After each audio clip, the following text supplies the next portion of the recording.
Hai, selamat pagi semuanya. Ya, masih kosong yang nonton ini. Hmm.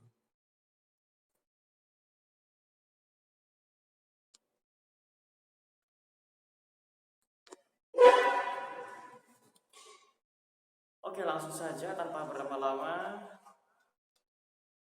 Kali ini kita berada pada episode terakhir di acara Saatnya Dongeng.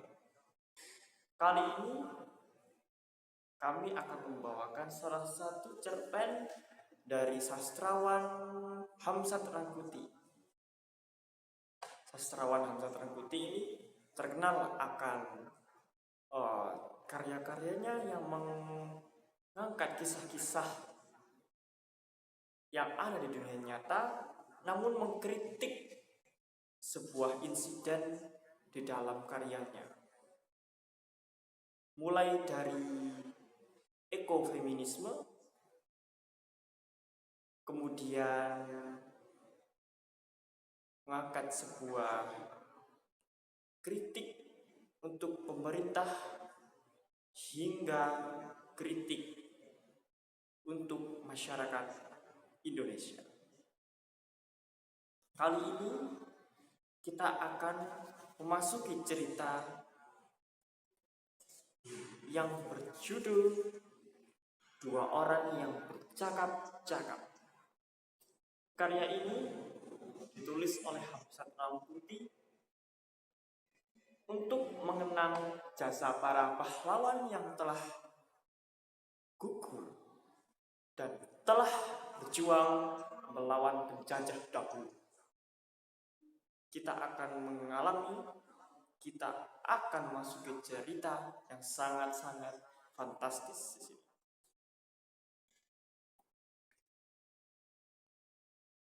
Dua orang bercakap-cakap. Aku pernah menonton sebuah film Jepang.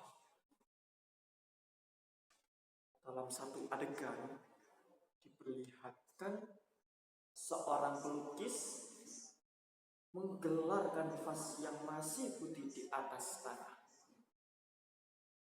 Dia menangkap ayam, mencelupkan ayam itu ke dalam kalencat. Ayam itu dia lepas di atas kanvas.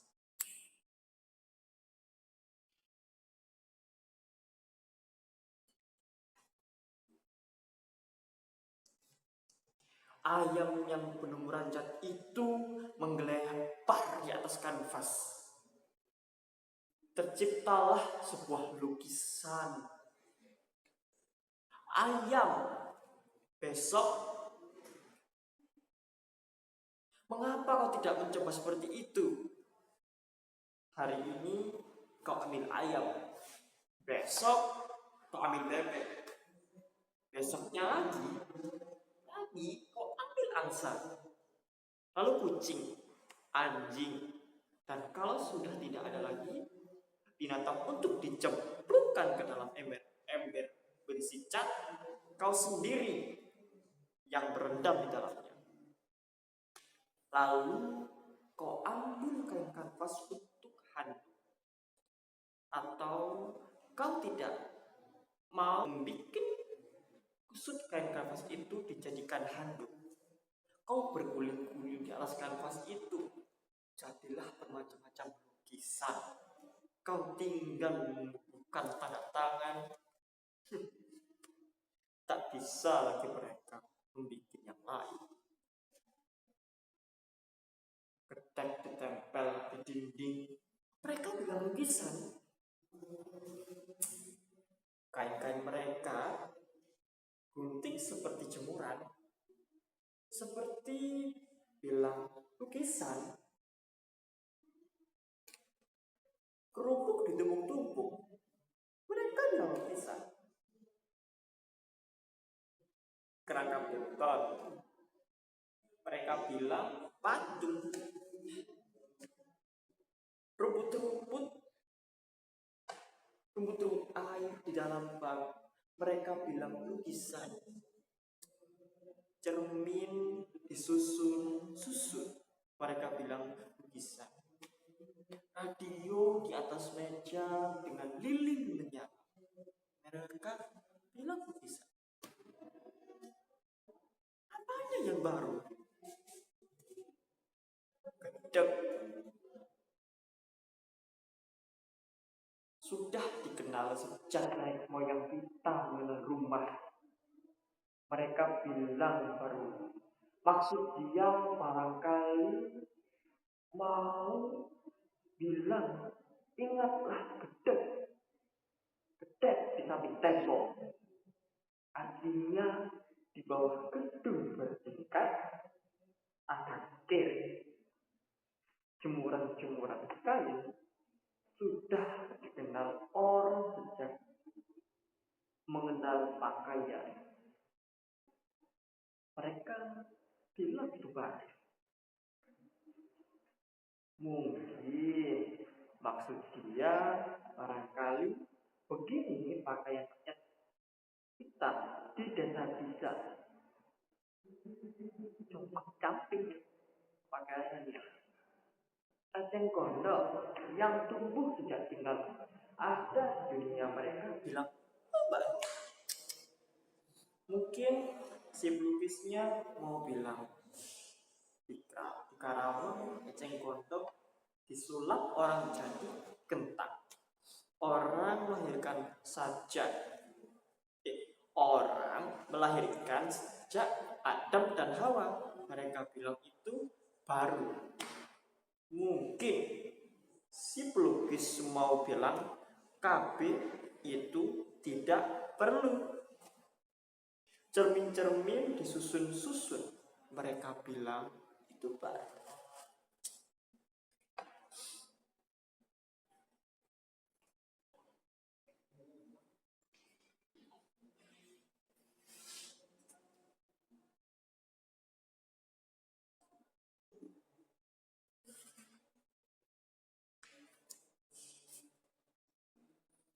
Mungkin dia mau bilang, lihat tubuhmu, perutmu buncit karena korup. Kerupuk ditumpuk-tumpuk. Mereka bilang baru. Mungkin dia mau bilang 4 sehat 5 sempurna. Pemakan kerupuk singkong untuk teman nasi lebih banyak. Buku-buku direbus di dalam periuk di atas tungku. Mereka bilang seni rumah baru. Mungkin si pelukisnya mau bilang di desa-desa sudah tidak ada lagi bahan makanan yang dimasak. Radio ditaruh di atas meja.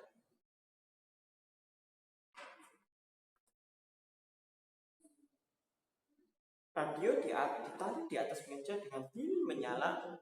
Mereka bilang, mungkin dia mau bilang lebih terhormatnya TV berwarna daripada hitam putih. Plastik di stop. Capek aku beri maksiat. Yang dimaksud mereka baru adalah penyuguhannya, bukan materinya. Goblok. Orang ditembak 100 peluru, tidak mati. Itu dibenarkan dengan baru. Itu namanya ilmu kebal. Goblok itu. Dasar petani. Dia kangen dengan kerupuknya. Dia suruh orang ikut-ikutan melihat gedek. Dasar orang kampung kesasar di kota. Kalau tidak bisa melukis, jangan melukis. Lebih baik kau ambil cangkul, kau bantu petani, itu lebih baik. Atau memang mereka itu sudah tidak bisa bikin yang lain. Biasanya cuma bikin sampah.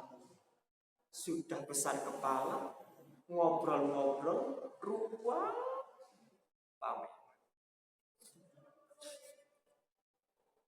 Timbang kau tidak bisa bikin apa-apa, penulis juga tidak, bikin puisi juga tidak, dibilang kau main film tidak.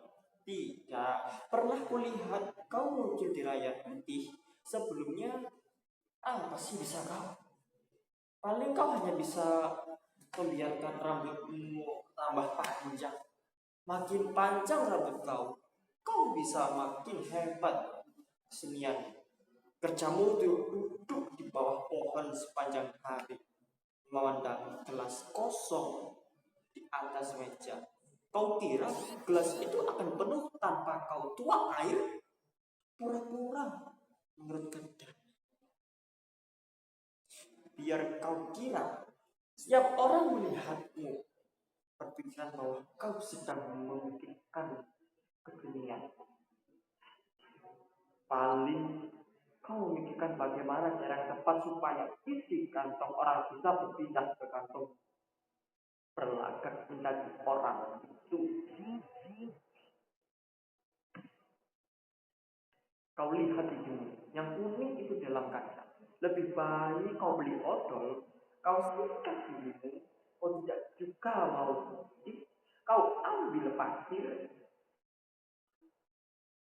kau gosok sampai berdarah. Penyair itu memang benar-benar menyuarakan hati orang. Mereka tahu penderitaan rakyat.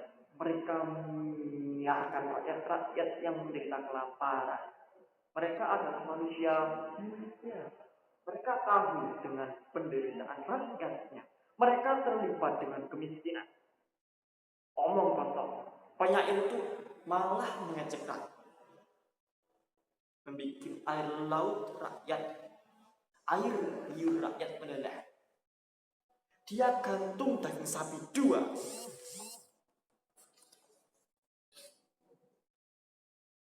Dia gantung daging sapi 2 kilo di dinding pameran. Dia bilang itu puisi. Dia tidak tahu bahwa rakyat makan tempe. Begitu namanya pisahkan. Itu kan namanya pisahkan di rakyat. Hati nurani. Apa itu? Hati nurani. Hati nurani. Untung temannya ngomong cepat untuk mulut lawannya yang lagi marah.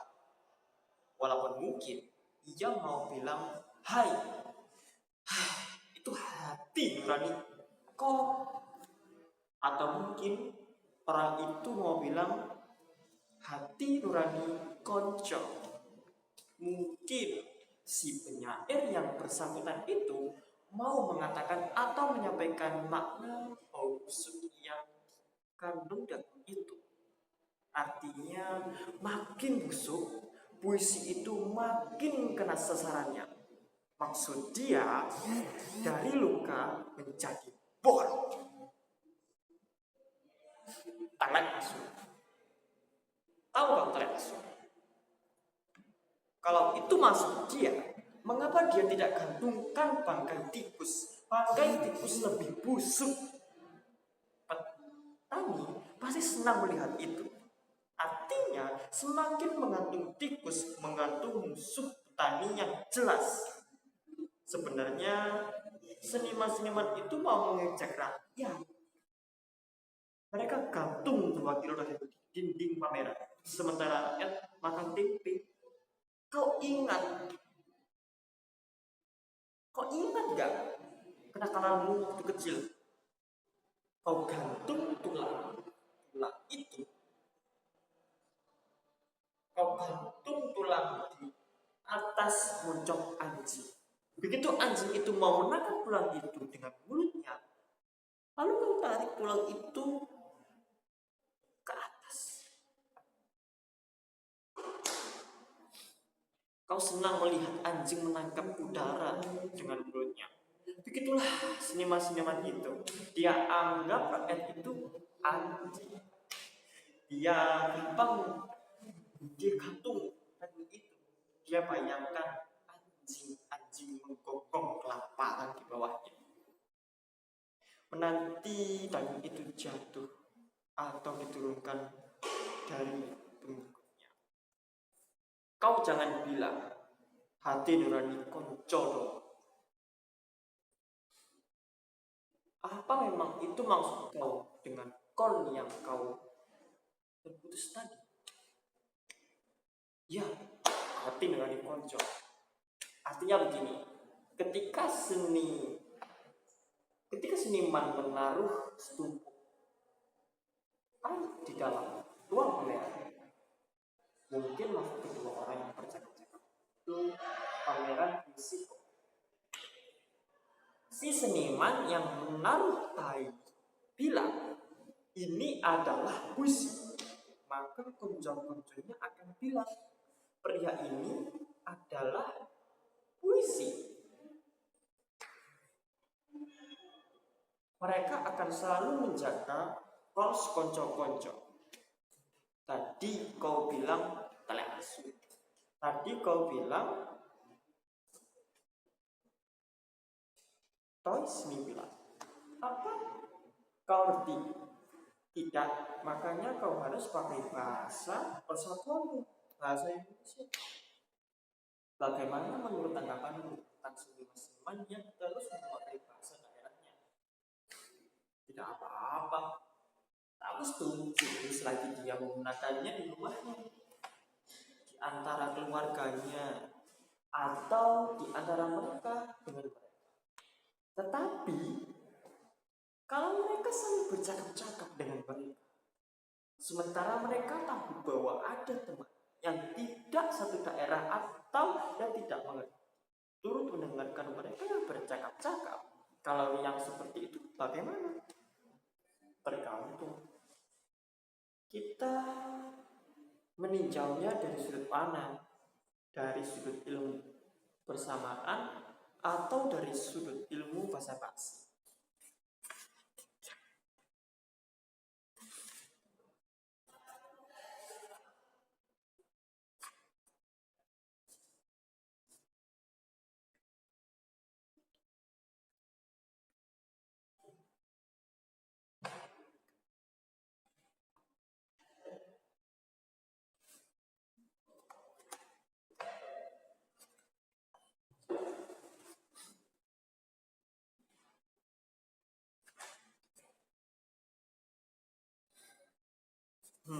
Dari sudut pandang ilmu persamaan saja. Kalau ditinjau dari sudut pandang persamaan, ya mau tidak mau kita akan dimusuhi mereka, atau dibenci mereka, atau dikucilkan mereka. Maksud kau dengan ilmu persamaan itu bagaimana? Anjing pernah nggak bersumpah pada kucing, pada babi, pada bebek, pada kerbau, pada macan, pada monyet, cacing, gajah, semut, tawon, ayam, bukan tikus, dan segala macam hewan di dalamnya untuk memakai bahasa persatuan. Tidaklah namanya bahasa angin, sebab bahasa angin ada di mana-mana. Dan karena anjing tidak tahu bahasa lain selain bahasa sendiri, itu bisa dinamakan dimaafkan. Tetapi seniman-seniman itu tidak ahli bahasa. Coba kau bayangkan, seandainya di antara anjing-anjing ada kucing, kasihan si kucing kan? Bahwa tidak ini tidak tahu kalau anjing-anjing bilang di tong sampah ada ular. Apa hubungannya dengan ilmu persamaan tadi? Kau ini kok sukar sekali menangkap, belum jelas juga suara kau. Sekarang begini, kita misalkan seniman-seniman seperti itu bilangan 4. Anjing-anjing kita misalkan bilangan 2 ditambah 2. Jadi menurut ilmu persamaan yang ya jelas ya, bahwa 4 itu sama dengan 2 ditambah 2. Jadi bagaimana dengan golongan masyarakat kita yang lainnya? Misalnya para menteri, para dokter, para sarjana, para cendekiawan, para pendidik, para wartawan, para mahasiswa, para pegawai, dan seluruh golongan masyarakat lain menuntut ilmu persamaan. Itu sudah jelas. Kita tidak bisa pandang bulu. 2 ditambah 2 adalah 4. Kalau mereka, maksudku golongan masyarakat yang kau sebutkan tadi, sama berbuat seperti senyuman-senyuman yang kita sebut tadi, maka sudah jelas bahwa mereka itu adalah bilangan 4, maka 4 sama dengan 2 tambah 2. Apa bedanya mereka dengan senyuman? Jadi jelasnya mereka itu adalah bilangan 2 tambah 2. Ya, tentu mau tidak mau dengan berat hati kita harus mengatakan begitu. Kalau begitu, hampir seluruh isi republik ini terdiri dari bilangan 2 ditambah 2. Tetapi masih ada manusia yang sempurna. Kalau kau mau mencarinya di seluruh tanah air, sekurang-kurangnya mereka yang telah bersumpah puluhan tahun yang lalu. Kalau menurut ilmu bahasa basi, bagaimana pula? Ya jelas, kita harus menutup kuping kita. Kita pura-pura tidak mendengar atau pura-pura tidak mengerti. Sebab ilmu bahasa basi mengajarkan yang hitam harus kita bilang putih. Kita sekarang berbincang-bincang tentang binatang. Yuk, aku sudah bosan bicara soal manusia. Setuju aja. Soal apa itu? Misalnya soal anjing. Bagaimana pula itu? Asal menarik, tidak apa kita bicara. Aku dengar para pemilik lapangan anjing, kita terpaksa juga menyinggung manusia dalam pembicaraan ini. Si pemilik anjing itu, maksudku, tidak, sebab anjing tidak bisa lepas dari manusia. Dan anjing yang kau bicarakan ini kan anjing yang telah diperdayakan oleh manusia. Lalu bagaimana dengan para pemilik lapangan anjing itu? Aku dengar para pemilik lapangan anjing itu mau mengumpulkan anjing-anjing di seluruh Nusantara. Atau aku juga mendengarnya ada. Mengapa? Apa maksudnya itu? Itu kan hanya akal-akalan para pemilik lapangan anjing itu saja. Mereka, maksudku, para pemilik lapangan anjing itu mau melihat bagaimana bila segalauan anjing ketemu engkau. Itulah. Bagaimana pula itu?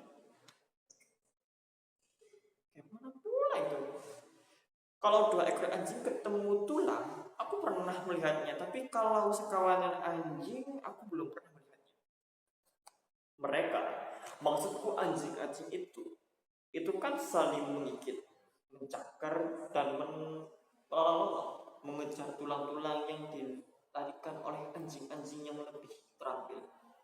Para pemilik lapangan anjing itu akan terpingkal-pingkal melihat anjing yang kurus yang tidak kebagian tulang, berebutan menjilati dan mengais-ngais tanah bekas tumbukan tulang-tulang.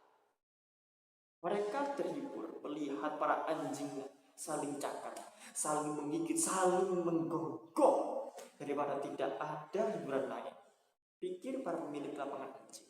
Tidak ada salahnya kalau sekali-kali memborong tulang-tulang dan menggonggongnya di tengah lapangan. Kau perlu variasi. Dasar anjing ya.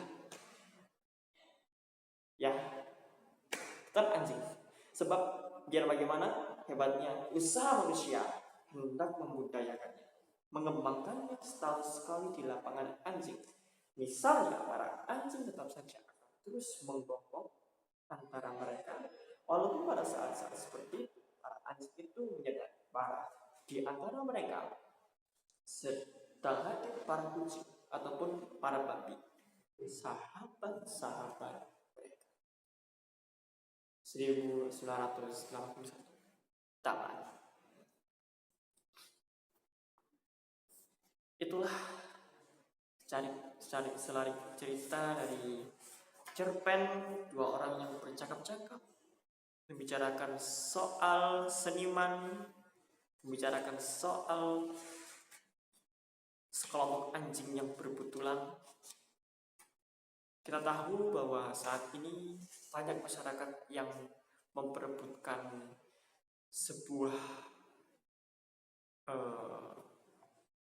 benda ataupun tujuan hidupnya dengan berebut-rebut. Sementara orang yang di atas mereka itu menaruh sebuah pancing untuk memancing masyarakat di bawahnya. Padahal orang di atas masyarakat itu lebih bahagia di matanya. Sungguh cerita yang sangat-sangat mengeluhkan.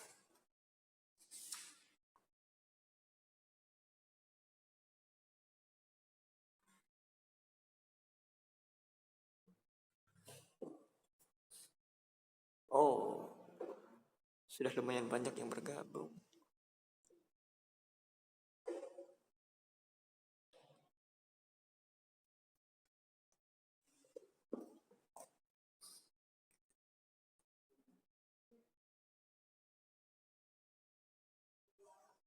Ya, itulah salah cerita dari salah satu cerpen yang diangkat dari kumpulan cerpen Hamzah Rangkuti berjudul Kumpulan Cerpen Cemara.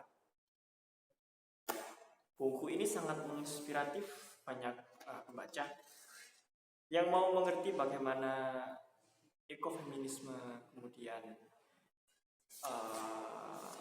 sejarah-sejarah yang tidak diberitahukan kepada orang-orang banyak di sini sangat-sangat mengkritik juga tulisannya. Ini adalah buku yang sangat-sangat membuka wawasan untuk mengkritik dunia luar, terutama saat kita menoleh pada salah satu aspek, yakni adalah kebijakan pemerintah. Ya, itulah sekian dari live kami. Untuk kali ini saatnya dongeng akan diakhiri di episode kali ini. Maka itu, jika ada kesempatan live yang terbaru di episode yang terbaru, mungkin kita akan bertemu lagi di hari yang lain. Dan untuk hari ini kita cukup saja dulu karena ya ini sudah terlalu lama dan terlalu banyak cerita yang kita bacakan tadi. Maka itu saya selaku pembaca dongeng hari ini